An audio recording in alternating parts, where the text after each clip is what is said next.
mosaic ဖောက်မှန်းနေဖြစ်ပါတယ် mosaic ကလေးတွေရထားတာရှိတယ်အဲ့ဒါလေးတွေကိုဒီနေ့မှာဖောက်သွားမှာဖြစ်ပါတယ်စာရေးဖောက်တဲ့နေ့ကိုဒီနေ့မှာစပြီးတော့လာမျိုးသမီးလေးနဲ့အတူတူနေတဲ့နေနိုင်တဲ့အခွင့်အရေးကိုရလာတဲ့အတွက်အရန်ကိုပဲဝမ်းသာတယ်အရန်ကိုပဲပျော်တယ်အရန်ကိုပီတိဖြစ်တယ်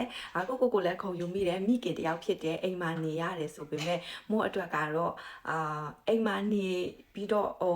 ဘာထမင်းဟင်းချက်ပြီးတော့ကလေးထိန်ပြီးတော့ပြီးသွားတဲ့မိခင်မျိုးမဟုတ်ပဲနဲ့မို့ရဲ့ blessing လေးတွေကမိဘကနေပြီးတော့ဒီလိုလေးတွေရောက်လာတာဖြစ်တဲ့အတွက်မို့ကတော့အရန်ဝမ်းသာတယ်အရန်ကိုပီတိဖြစ်မိတယ်အဲ့တော့ဒီမှာရှိကြတဲ့မိခင်ရောက်ချီစတိုင်းကိုလည်း sharing လေးလုပ်ပေးခြင်းနဲ့အိမ်မှာနေပြီးတော့ပဲအချိန်တွေကို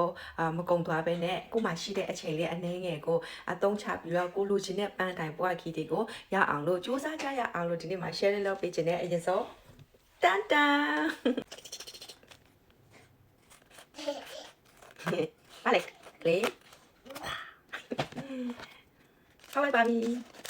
ตันว้าวมันก็ขายได้มาขายได้คนนอกแต่ขายได้ขายได้มาขายได้คนนอกขายได้มาขายได้ไหมโอเคไปสั่งที่ปารี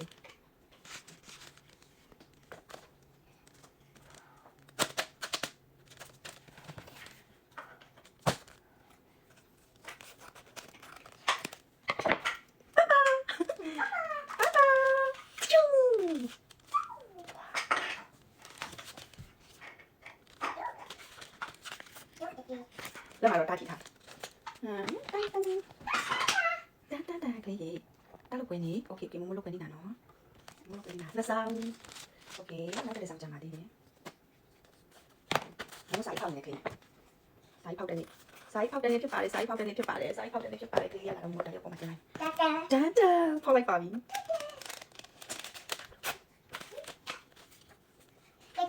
တာ yes တာ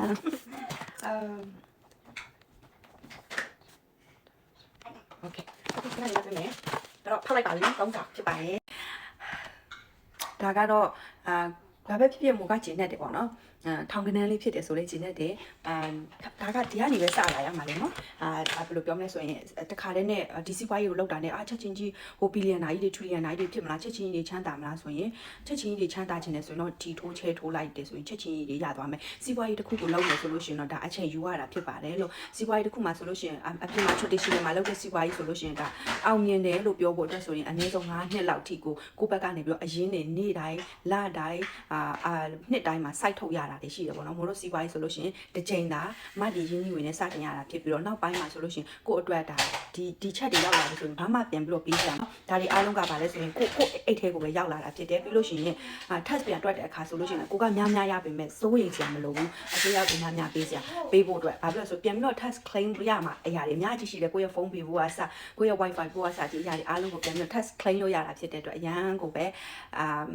ကတော့ချေကြိုက်တဲ့စီပွားရေးတစ်ခုလို့ပြောရမယ်ပေါ့နော်အဲ့တော့ကြောင့်မမစီခြင်းဘူးရွေးချယ်ဖို့အတွက်ဒီနေ့မှာ share လေးလုပ်ပေးချင်ပါတယ်